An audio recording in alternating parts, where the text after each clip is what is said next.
Hi and welcome back to the channel and a new video on the RD250. And what are we going to do about this burnt out generator?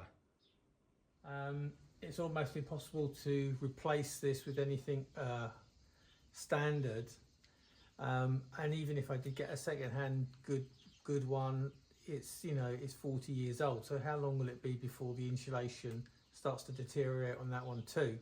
So what I've decided to do is go for a vape system, a complete system, new rotor, the whole lot, and rewire the bike. And that should actually get rid of a lot of wiring and electrical problems that we've kind of suffered with. And I think perhaps that this failing was possibly the root cause of all the electrical and all the ignition problems that I've had with the bike. Just I guess one of the downsides of owning an older bike. So what I'm going to do now is start preparing for the arrival of the vape system. Strip all this down. I've already drained the tank. Get the tank off, get the battery out, and wait for the postman to arrive. So just going to dive into a little bit of time lapse here while I do some of the more mundane stuff. So get the seat off, get the tank off, get the battery out. For the rotor, I had a 3-arm puller, but that really didn't work very well. So incredibly gently, I used some tyre levers behind it on the engine case and just worked it loose. Just taking out the wiring from the fuse box side. You can see we had the new unit on there, the new transistorized system. So that's all going to be changed with the stuff that's coming, and also the Neutronics system's also got to come out here. Got to take the tank off, get access to the coils, disconnect the coils, undo the coils, because the new set of coils comes with the vape system. Stripped out all the wiring. I don't know about the neutral wire, so I've left that there in case it's needed. This side, fuse box, rectifier, regulator, all out. I don't know what of this is going to be required, so I'm just going to leave it in situ. Same with all of this. Batteries out, all go on charge. Coils I've left in for the moment, and again, once the vape system turns up, I've got the wiring diagram. I'll start off at the generator, work my way up to here, and then finish off up at the coils. And here's the old stuff, the old generator, the old Neutronics. Looks a story old thing, doesn't it? Keeping everything, never throw anything away. Well, the postman has finally arrived and the vape system is here. So hopefully we will come to an end of charging problems on the battery, where the engine will rev out as it's supposed to, and we should get some good lights. We've already done the first bit of taking off the old dynamo, so the second set of instructions is to remove the woodruff key and to remove a small metal dowel on the engine. So there's the woodruff key, and there is the small dowel. So let's take those out. So there's the woodruff key, just a gentle tap with a screwdriver, took that out, and a set of mole grips on the dowel pulled that out. Instructions go on to say about there being various plates. The system that I've received in the box seems to be already put together as a sub-assembly. So I guess it's just a question of lining it up with those screw holes there. And the other thing that I thought I would do now is take out one or both spark plugs and set the engine to 2 millimeters before top dead center, so as to time it up. The stator is in place. We've secured it here, as the instructions say, behind the sensor mounting plate here and here. The other thing that the instructions don't say is what to do with the neutral wire. So I've kept it in position and just fed it up behind the stator to connect, to follow the loom back up into the main harness. The other thing of interest is that in the instructions it said that on some bikes the outer casing, engine casing, this bit will interfere or come into contact with the sensor, which is bolted onto here, this bit. So it's a powerful magnet. So what I've done is there is a 2mm shim plate there, which I've removed, and I've also seen that there are 4 mounting points. So there is a slight, you can shift the mounting of the sensor slightly. So I'm going to put it up onto here to try and stop the interference, because I have had a dummy fit and we have got some interference on the case, and I really don't want to take a grinder to the case. Let's see how we get on from here.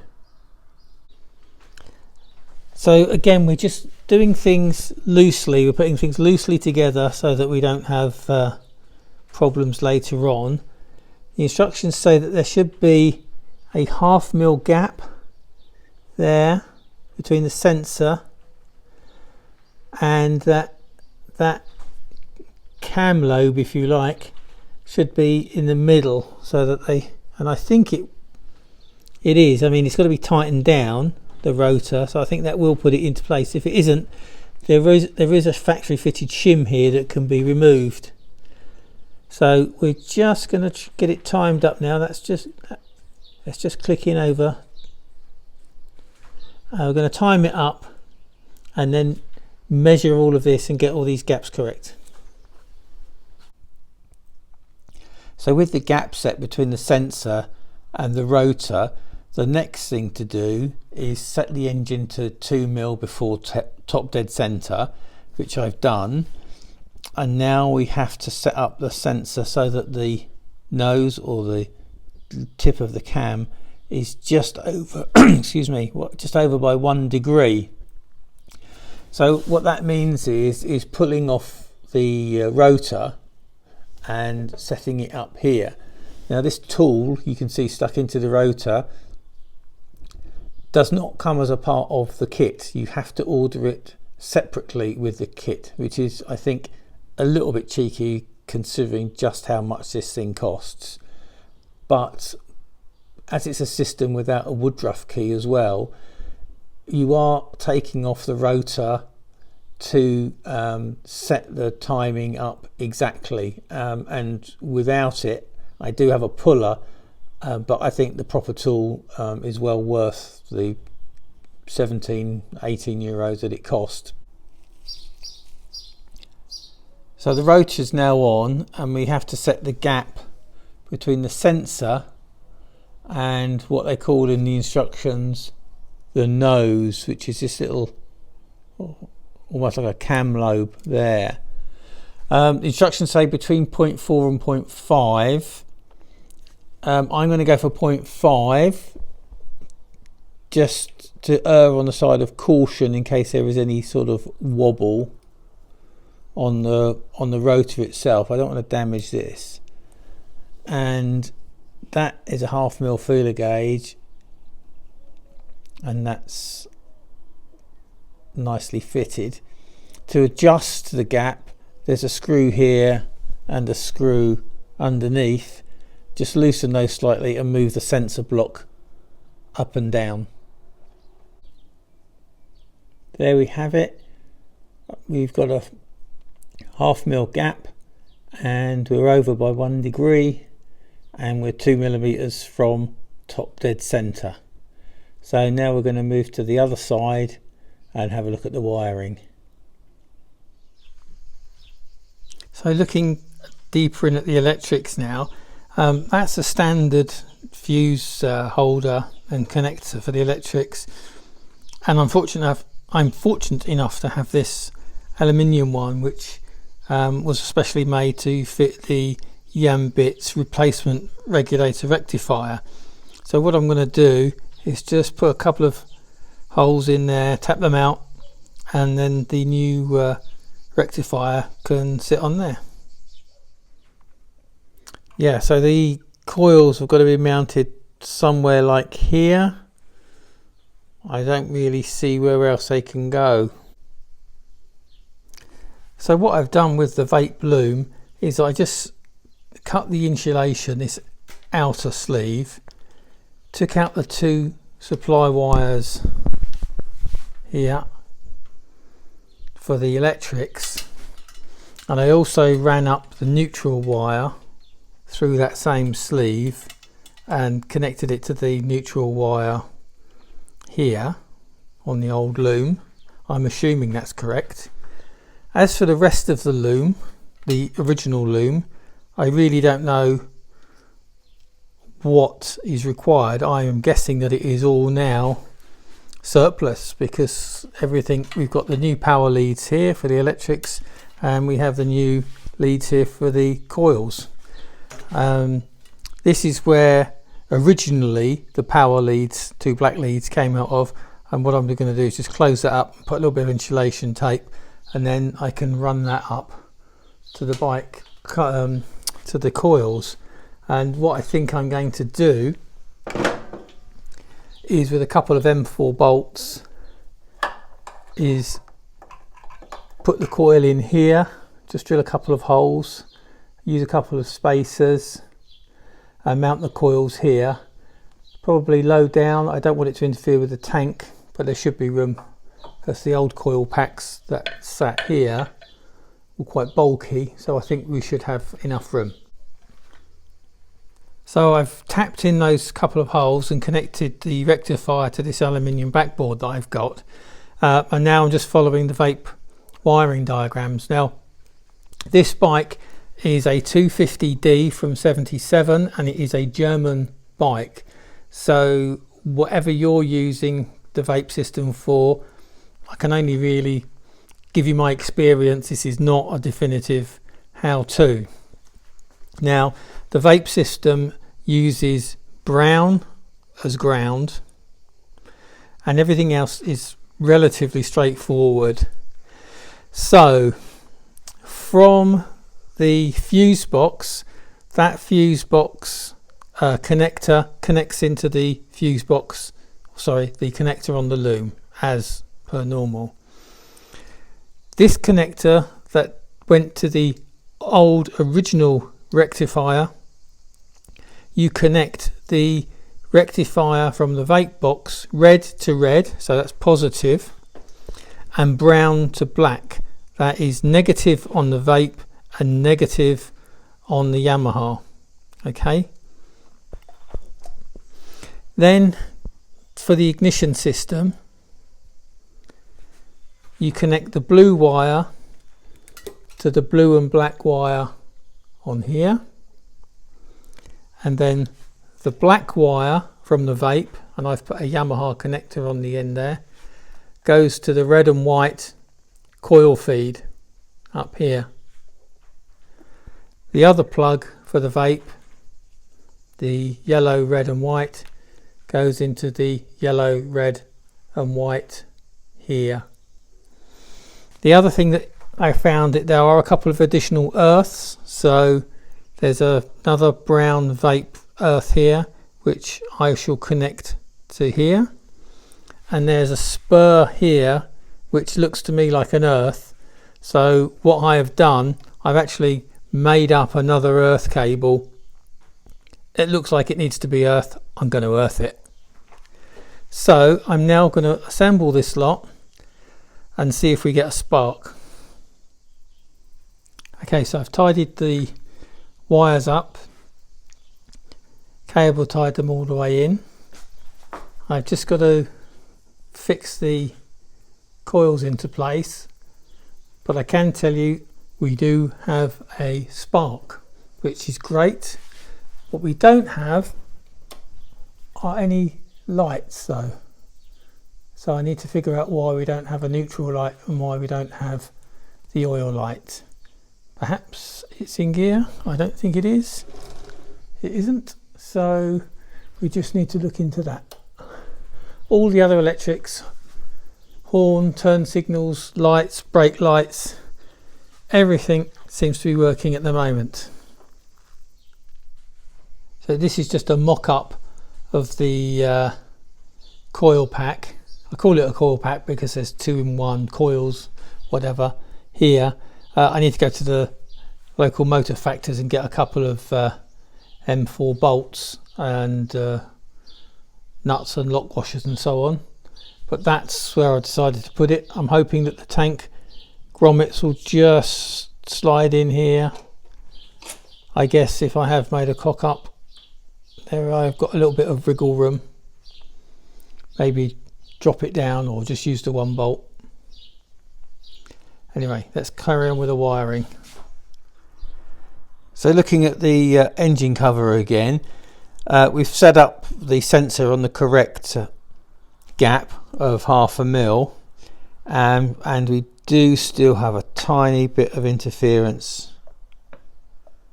I might just tighten down the screws just to double check, but that looks like we've got a tiny bit of interference, and we may have to grind out just a small part of the inside of the engine cover, which is, I don't really want to have to do, but let's see.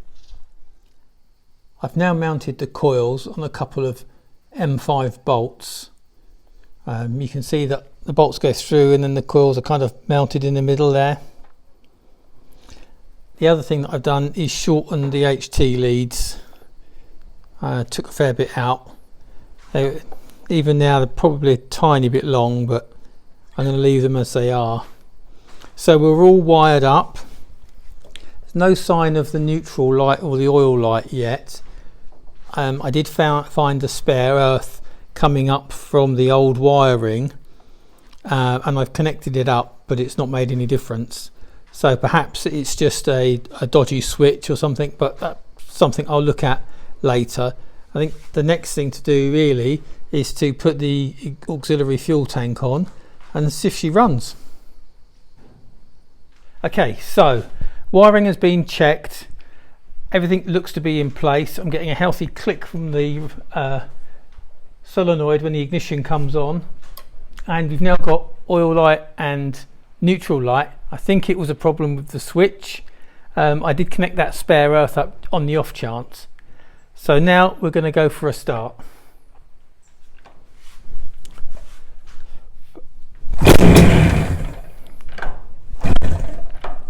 So now we're going to go for a start.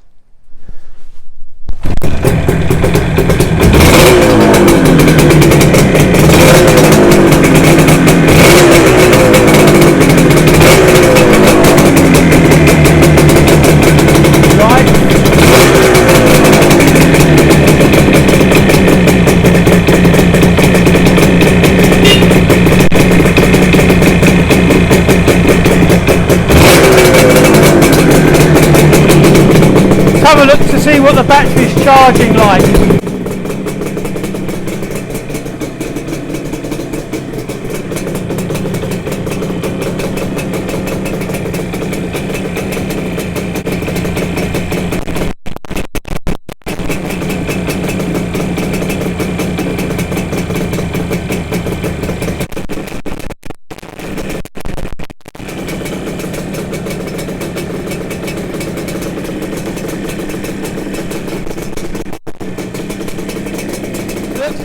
Not a dodgy float,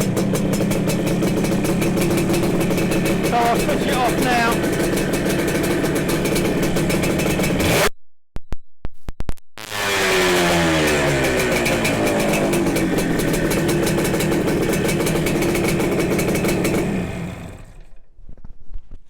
So the tank has gone on, no problems, no snagging, it fitted into there really nicely, no problems at all. And the engine case, the generator cover, all went on. I think it's pretty snug, but there was no gap. It tightened up nicely, so no need to Dremel or grind out under the inside of the engine case. While it's up on the stand, I'm just going to tighten the chain up a little and then put the seat on, and everything seems to be working fine. It's just not tempt fate just yet.